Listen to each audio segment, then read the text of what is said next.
I want to talk about race and gender in Westworld and in the wider media and TV and films, but particularly in Westworld.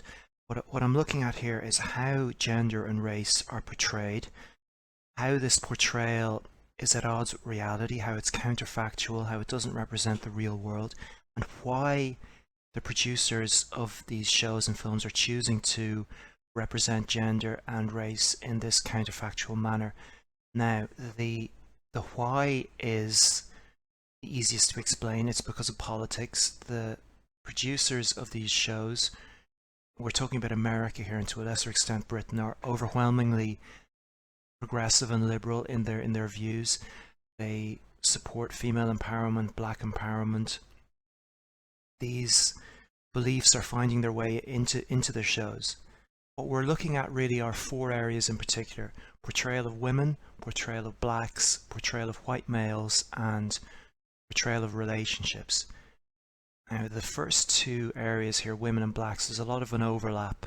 Both of these groups are portrayed in overwhelmingly positive lights. They have a hugely disproportionate number of the positive characters, the admirable characters, the intelligent, the leadership roles. A hugely disproportionate number of these roles in TV and in films are going to female and black characters. And with females, there is an additional element.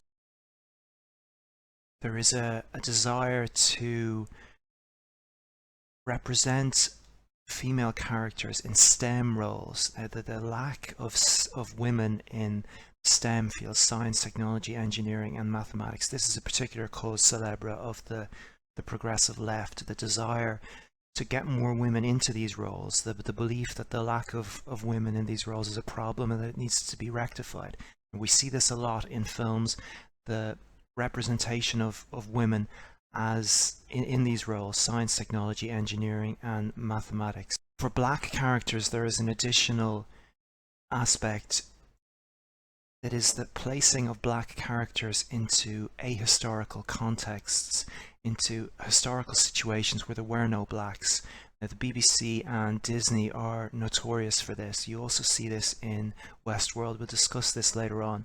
With white males, because there is such an overwhelming desire to represent blacks and females in positive roles, it means that nearly all the positive roles in TV and film are already being taken up by women and blacks. So there isn't room for positive male characters. There isn't room for as many of these as there used to be.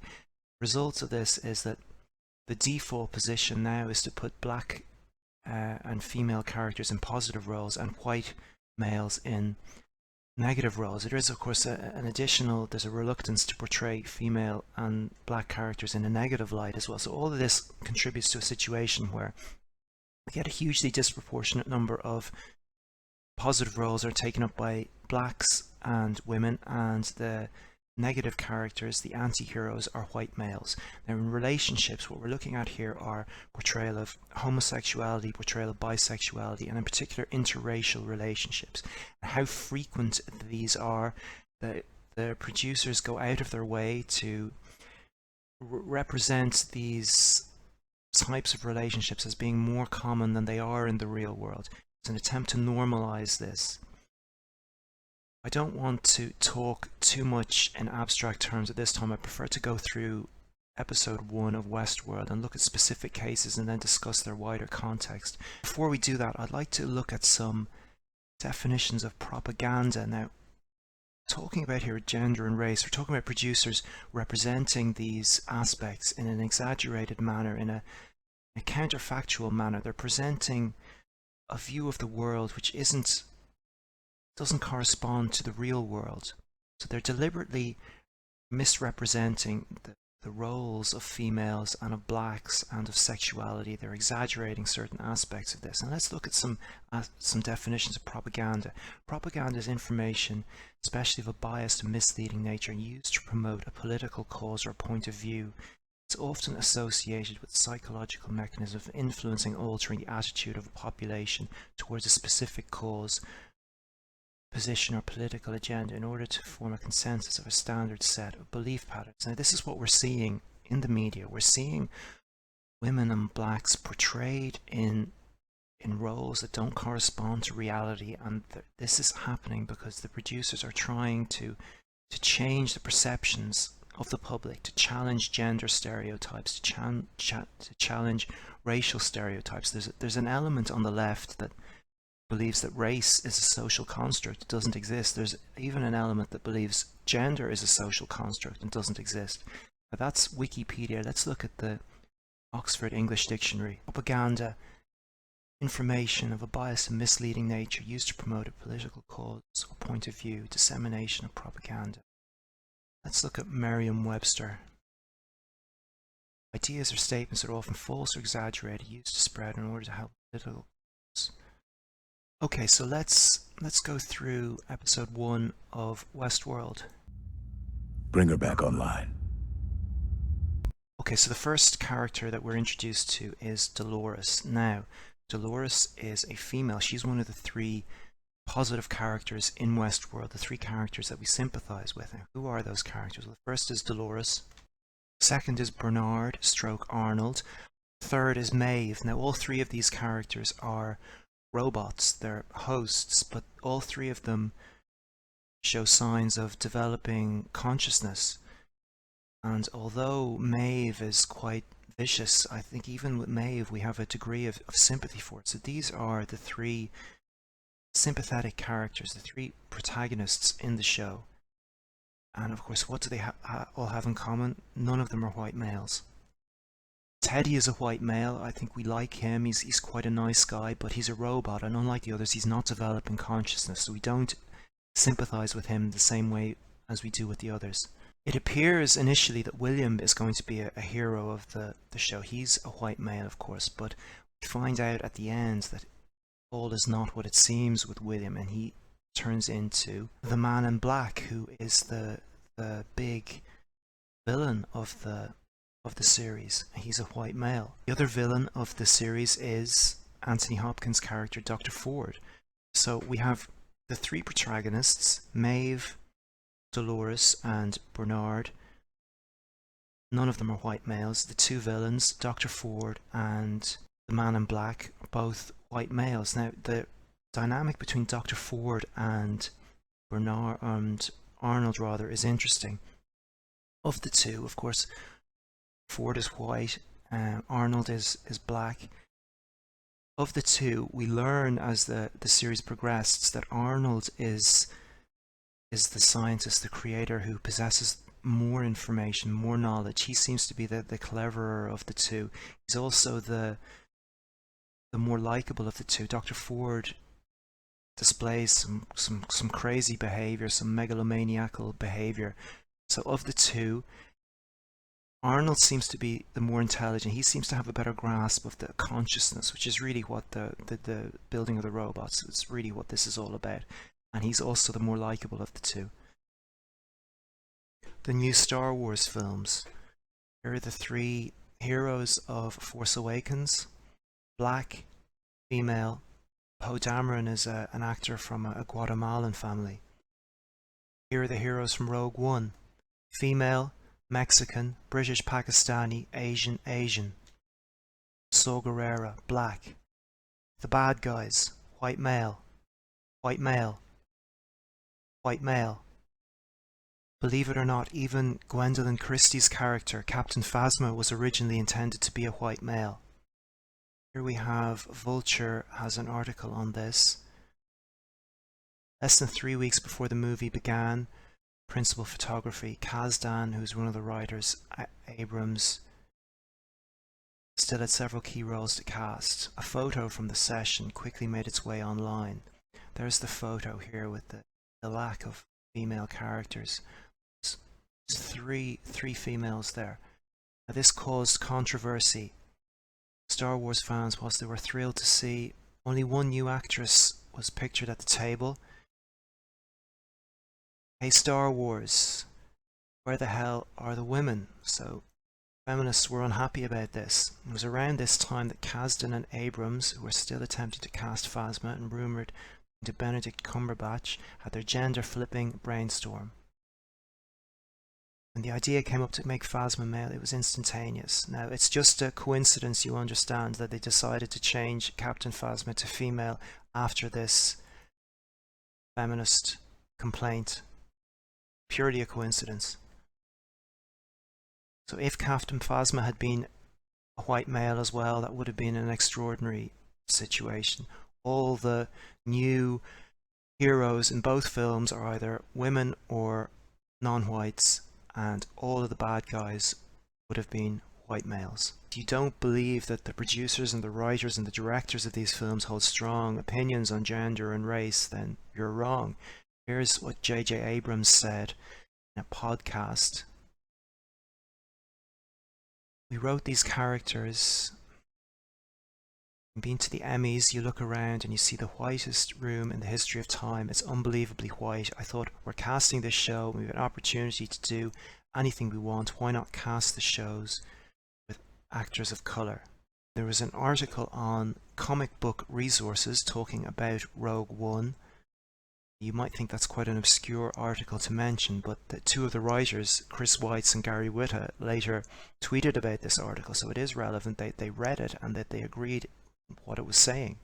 This writer here is saying, yes, if being a rebel means being proud of being gay, yes. If being a rebel means that I believe people of all faiths deserve to be treated with unyielding respect, human rights are women's rights. So the corollary of this is that the Empire represents the opposite of this. So the Empire is anti-gay, doesn't believe that all people of all faiths deserve to be treated with respect, and doesn't believe that human rights are women's rights. I hope that people understand the grave, horrific mistake that their parents and elders made when they voted for this man Trump.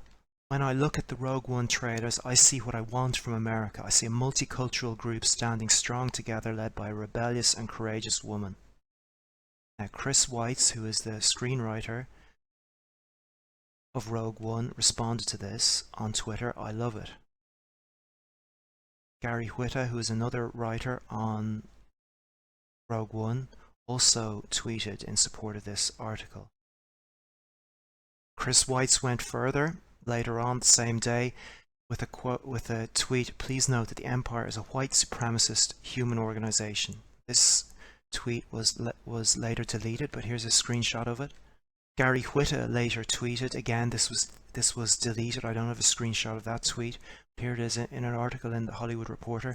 Gary Whitta, in response to Chris Weitz talking about the Empire being a white supremacist organization, Gary Whitta said it's opposed by a multicultural group led by brave women. So it's clear that the gender and racial profile of the characters, this is the point I'm making, the gender and the racial profile of the characters in Star Wars and in Rogue One, it's deliberate.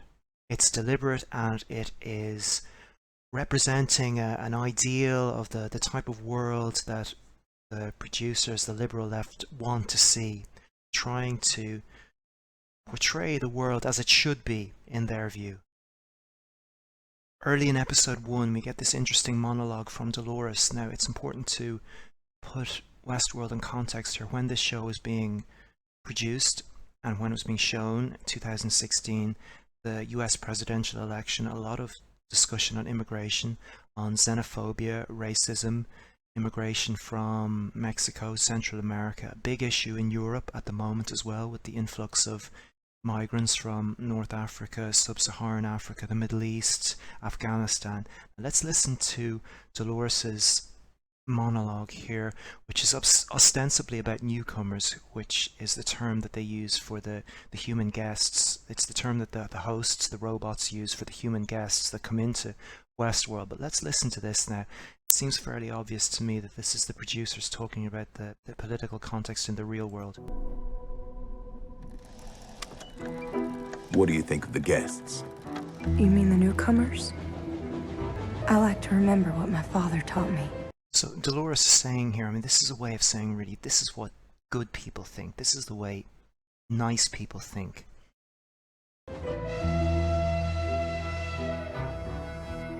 That at one point or another, we were all new to this world. Now this is very obvious parallels to America, which is a country of immigrants. So one argument you could use for against people who are opposed to immigration is to say that, look, we were all immigrants at one point. I think it's very clear that this is the producer speaking here.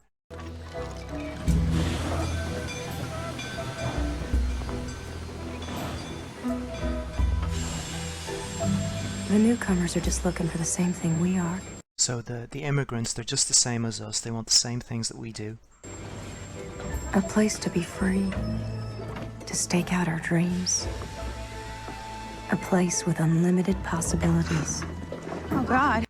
So it seems to me that that's politically motivated, and that is a commentary on the big discussion of the year, really, which is immigration.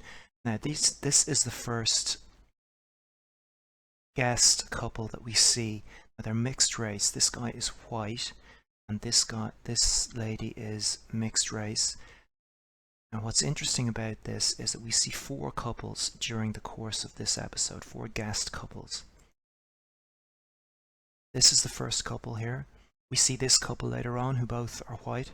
This couple here who may or may not be mixed race. It's unclear whether this lady is a light-skinned black woman or whether she's possibly Hispanic. This is the 4th couple that we see who are clearly guests, not hosts.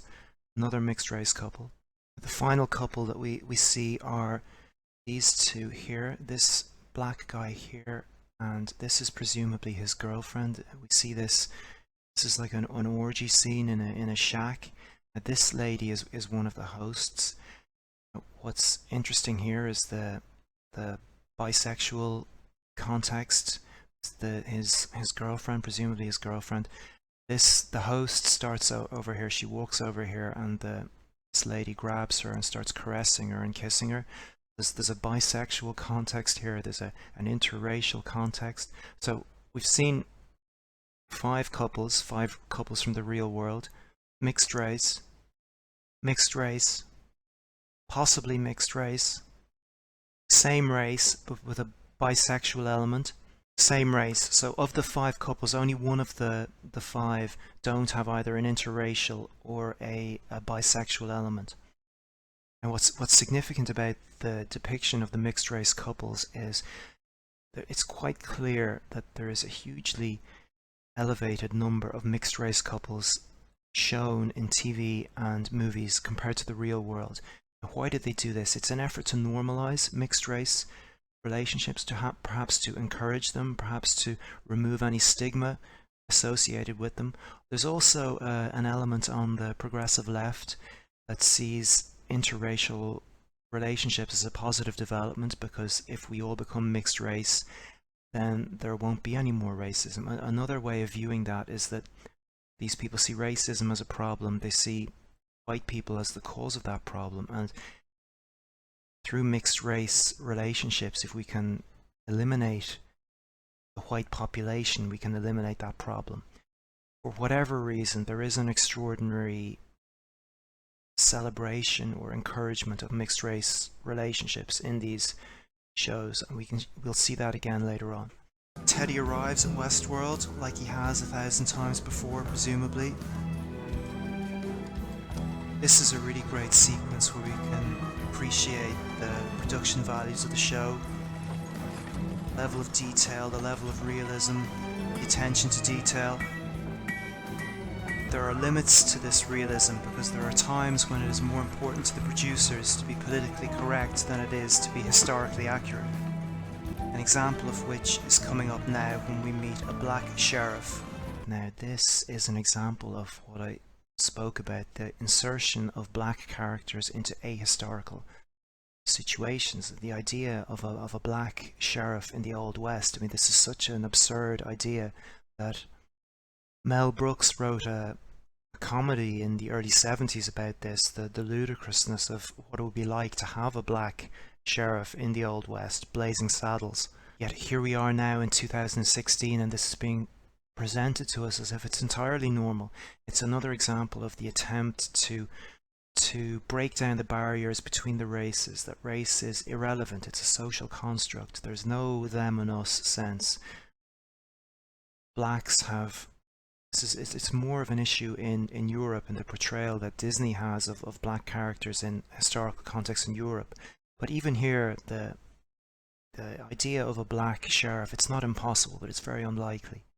I think it's important to clarify that the black sheriff is definitely a host. He's a robot. He's one of the characters in the park. This isn't one of the human guests, the newcomers acting in the role of the sheriff, because we see the sheriff shot and killed by Armistice at the end of episode 1 when they raid the saloon.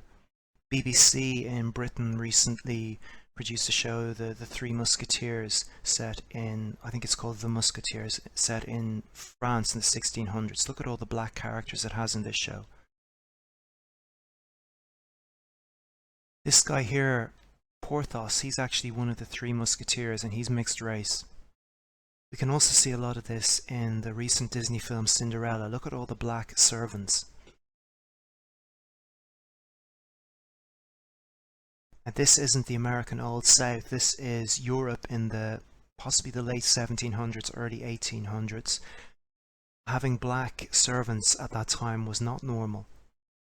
Lots of black servants in the palace. Even have black soldiers. The captain of the guards is black. It's not just servants. There are a lot of regular people in Europe at this time are black, supposedly. We have an Asian guy here as well.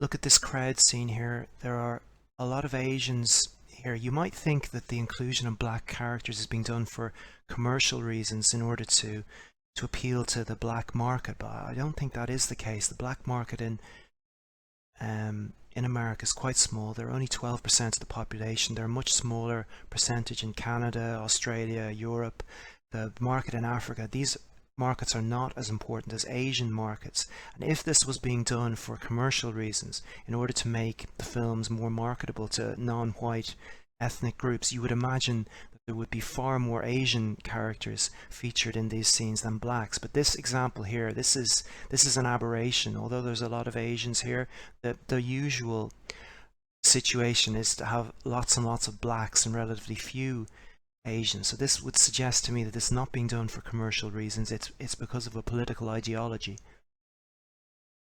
So the prince has a ball in order to find a wife, and all the eligible single ladies in the kingdom are presented to him. And look how politically correct this choice of wives are. We have an Indian lady, an Hispanic lady, and an African lady. Look how mixed race the guests are at his ball. Look at all the mixed race couples.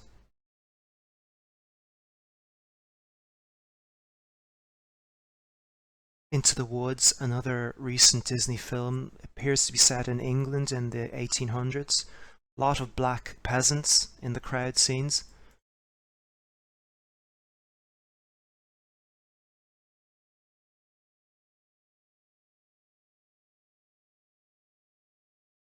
I think in the context of European historical contexts, situations, inclusion of black characters, it's an attempt to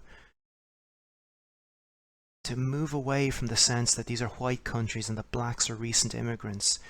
It's a sense of race. It's totally irrelevant. Blacks, the idea that blacks maybe haven't been here as long or don't belong here as much as white people, that's not true.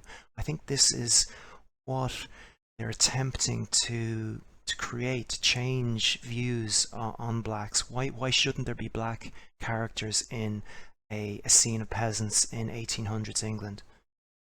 Here we have the prince on the balcony of his castle with his bride, and we have three lords here, each of whom has a black wife.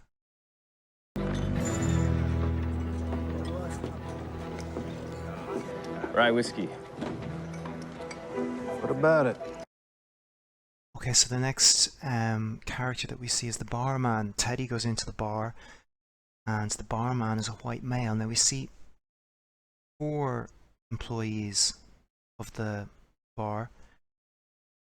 The barman, who's a white male, Clementine, one of the prostitutes, who's played by an Armenian actress. I don't know whether she qualifies as white in the eyes of the producers. Maeve, who's black, and the Indian card dealer. So we've seen 4 employees. Only one of them, the barman, is white, possibly 2, depending on whether you consider Clementine to be white, or more importantly whether the producers consider her to be white. So we've a bar in the Old West, and possibly only one of the 4 employees is white. So we're introduced to Maeve, played by Thandie Newton. She is very much she's a typically empowered female, really, isn't she? We'll see a lot more of that later on in the series. I think the role of her being a prostitute holds particular appeal to an element of third wave feminists who see prostitution perhaps as the ultimate example of exploitation of women by the patriarchy. So to see an empowered prostitute, empowered black prostitute, I think it holds particular appeal. Now let's look at an interview that Thandie Newton gave to Entertainment Weekly. Interviewer asked her first, what drew you to this project? Now I don't know if interviewer knew what he was letting himself in for.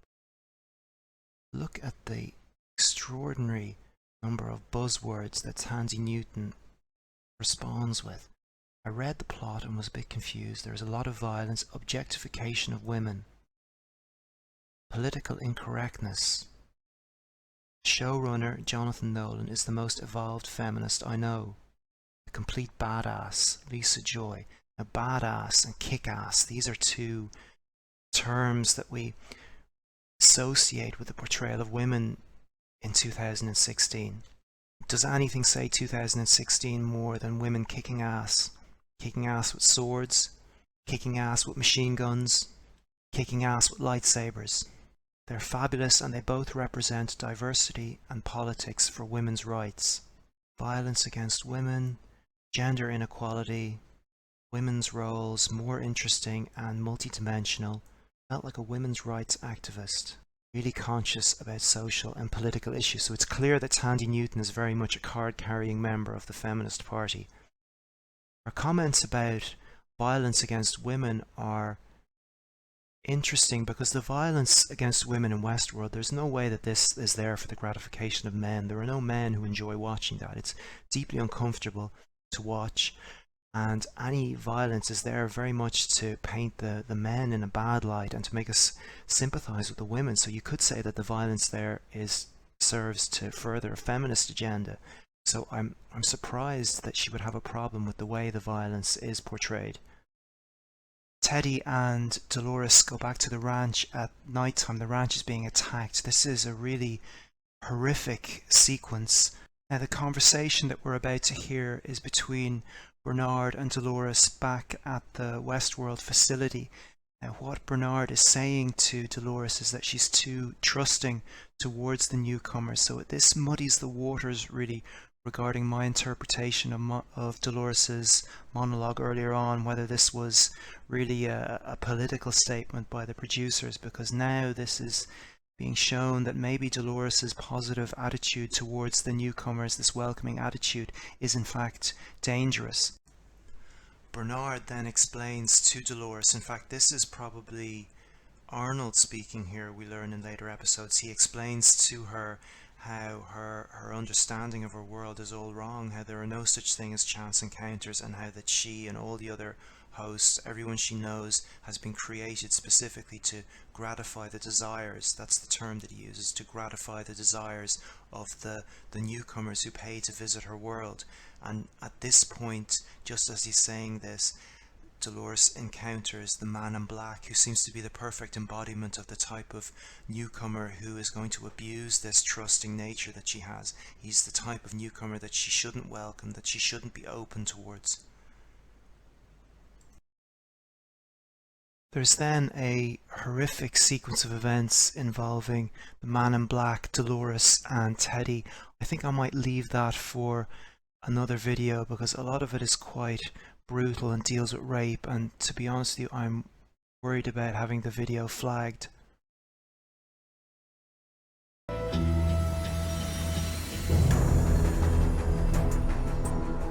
we get our first view, extensive view behind the scenes in the operations center for Westworld.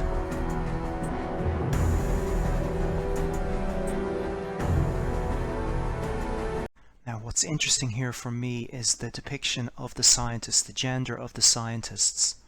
If you remember, I mentioned the STEM fields and how this is a cause célèbre for the left to get more women involved in these roles. And part of that, part of the responsibility that producers of shows feel is to place women into scientific roles, to provide role models, and to encourage more women into these areas. So let's look at the individuals that we see behind the scenes. Let's look at the scientists and the technicians, and let's see what gender they are. Now, these people in the white plastic coats, I think they're quite low down on the food chain. These aren't particularly skilled or advanced technicians or scientists. Now, a lot of these are men.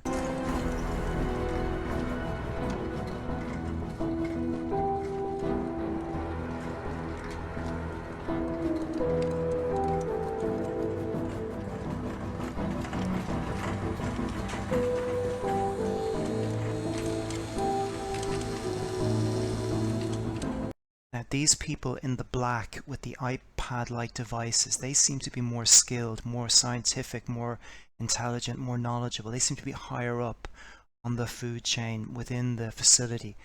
Let's look at the gender. We see several of these individuals over the course of the next 30 seconds or so. The first here is a woman. We then see a black man and another woman, another woman, another woman, a man, a white man, another woman here, and another woman. Finally, a white man. So we see 9 of these technicians. 6 of them are women, 3 of them are men.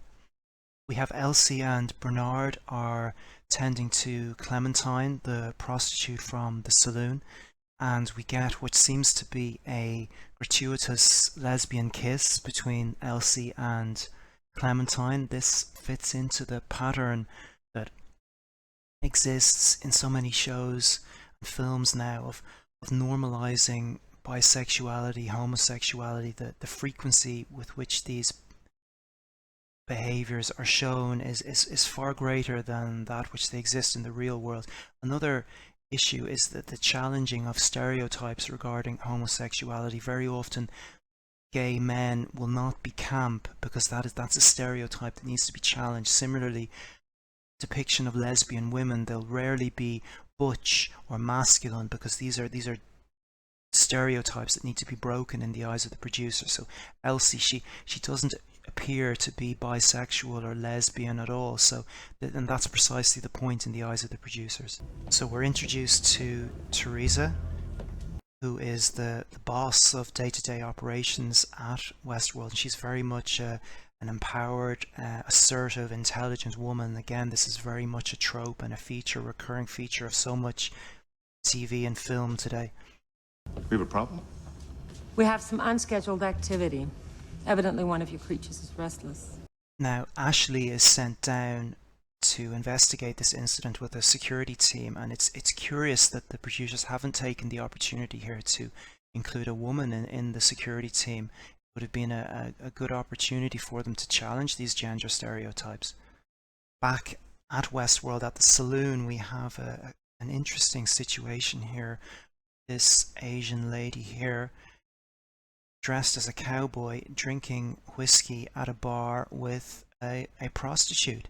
So this is what could embody a more masculine role than that of a cowboy. So this is very much an example of another gender stereotype that's being broken, that third wave feminists love to see women inserted into the most masculine of roles. We're introduced to Lee, who is the head of the narratives. He's not as high up as Dr. Ford, but he's pretty high up. This scene and his interaction between himself and Teresa is really fascinating. What the fuck is wrong with it? You updated the guy, and now he's a 6-foot gourd with epilepsy. So what the fuck happened?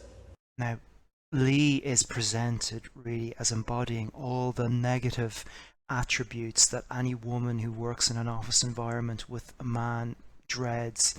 He is aggressive, and he's loud, and he's crude, and he's disrespectful. I don't know. Well, that's exactly what you want to hear from your head of programming. We haven't finished the diagnostic yet. Bernard, on the other hand, he's so different to Lee. His behavior and his manner, one would imagine any woman watching this, they would think that Bernard, that is the manner of a co-worker that you want, the ideal male co-worker, whereas Lee seems to embody all the negative aspects of the worst that a male co-worker could be. Clearly, it's exhibiting some aberrant behavior. Is it a problem with the update? Possible, but not likely. If it's the unlikely version, how many hosts have you updated so far? Maybe 10% of the population. All right. We pull all updated hosts until you can figure it out. Are you fucking kidding me? Now look at Lee here. Look at how aggressive he is and how inappropriate his behavior is. His behavior must seem in the eyes of so many women.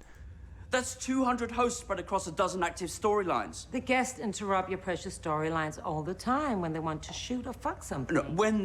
And Teresa responds. She doesn't back down at all. She's so strong. She's not intimidated at all by him. A relentless fucking experience. Now, you pull one character...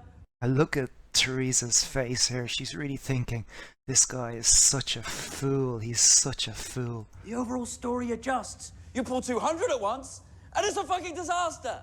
I mean, what do you propose we do? Close down? Issue fucking gift certificates?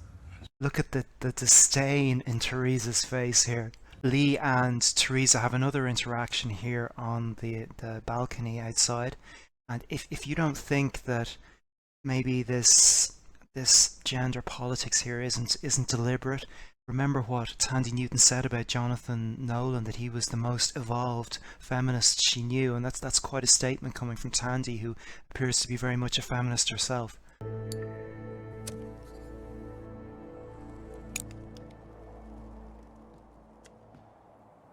Had the same thought. Needed a little sunshine before turning in. Now, what's remarkable here is that the power in this relationship is all with Teresa. It's very much the opposite of the traditional alpha male and the way he would interact with a woman. Here, the power is all with Teresa. So, when do you get to rotate home again? If you're this bad at writing small talk, how the fuck did you get your job? Now, Lee was very aggressive and you could say inappropriate in the previous scene, but here he's apologetic. It's as if he realizes that he was wrong. So he's not an alpha male. Here he's embodying this new creation, this beta male, this subservient, supplicant, sniveling, weak male. The woman in this scene has all the power, and it's very much an inversion of a situation in the past where it would often have been the other way around. Get to the point. I wanted to apologize if I came across as aggressive. And I wanted to talk to you about the update. The problem's been resolved. I mean, no one respects him more than me, but at some point... No one respects him more than I. Your pronoun is the subject of the second clause. Now, Teresa is a Danish actress. I don't know whether she's supposed to be Danish in the context of the show, but here she is. She's correcting Lee's English. She's not even a native English speaker, and she's correcting his English. I think Lee, this is a very modern character that Lee has here. It's as if he embodies the male who has a problem working with females and doesn't know in an office environment how to behave around women, and he doesn't understand. Perhaps he would be better suited in an old-fashioned environment, an old-fashioned all-male environment. It seems very clear to me that he certainly wouldn't be described as an evolved feminist. He hasn't developed the etiquette yet to interact with women. I just wanted you to know that you have my support. And that I know that the corporation's real interest in this place goes way beyond gratifying some rich assholes that want to play cowboy. The look on Teresa's face here is really priceless. She's thinking, Lee, you really haven't a clue what's going on here. You're such a fool. You're smart enough to guess there's a bigger picture, but not smart enough to see what it is. You know how much use that makes your support to me? Fuck all.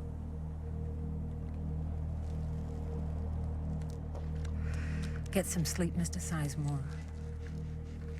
Now, I love the way she crushes the cigarette under her shoe there. It's as if that's her opinion of Lee. That's how much respect she has for Lee as an individual. He's basically like the dirt on her shoe. You'll have more rich assholes to gratify tomorrow.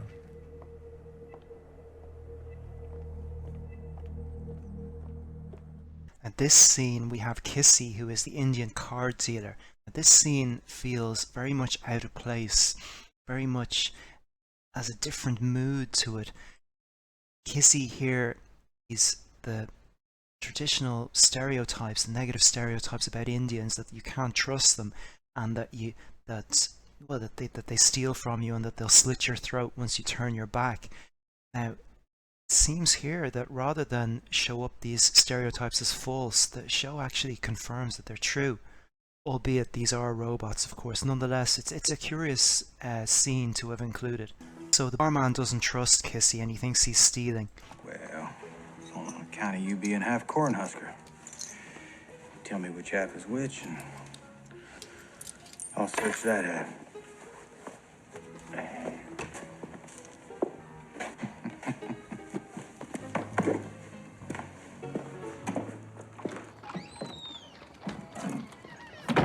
Yeah, the half's gonna cut your fucking throat.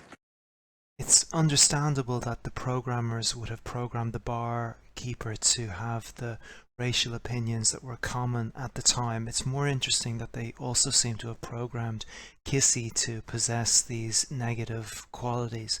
Is that a sign that they play up to racial stereotypes in Westworld? Bernard and Teresa are in Westworld and they're discussing the problem that they're having with the hosts, and Teresa refers to Lee as our overstimulated friend. So it's another example of the gender dynamics, the office politics between genders, and the views of what is appropriate behavior, what isn't appropriate. And clearly Lee is an individual who behaves in an inappropriate and unpleasant manner in an office environment, in the opinion of women. We get more disdain from Teresa towards Lee back at the control center. All right. With considerable effort and lack of sleep, I've managed to massage events to Look at the way Lee is standing here with his legs apart. It's such a macho posture. inspire Hector to head to town a week early. Oh, and I've also punched up the speech he gives after robbing the saloon. It's chilly. You'll see. I can barely contain myself. So the big action set piece of the first episode, we see Hector Escaton and his right-hand person, as Tim Kaine might say, the blonde Armistice. They ride into town and they rob the saloon. We're treated to an extraordinary display of badassery from Armistice. She kills at least 13 people, all of whom she kills with single shots. So she's basically the greatest marks person in the world. Of course, the idea of a female accomplice of a bandit like Hector Escaton, this doesn't seem to be a problem at all. It doesn't seem to be unlikely or implausible. Of course, a feminist might look at this and have a problem, yes, but she's still Hector's accomplice. But I think the show needs to maintain a certain degree of credibility. I think having Armistice herself as the leader of the bandit gang, that might be jumping the shark.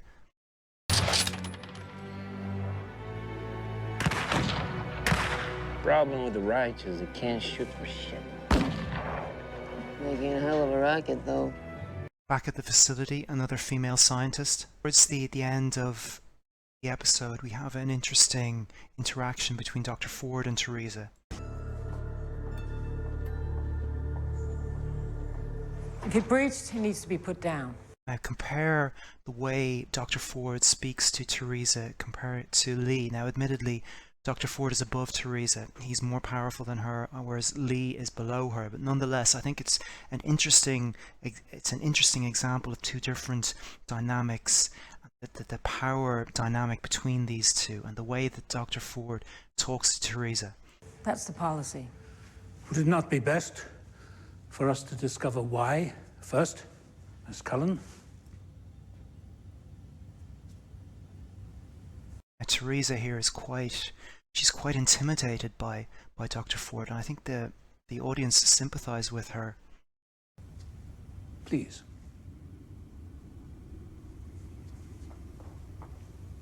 So the power here is all with Dr. Ford. So this is very much an old-fashioned male, female, almost dismissive. He's almost dismissive towards her.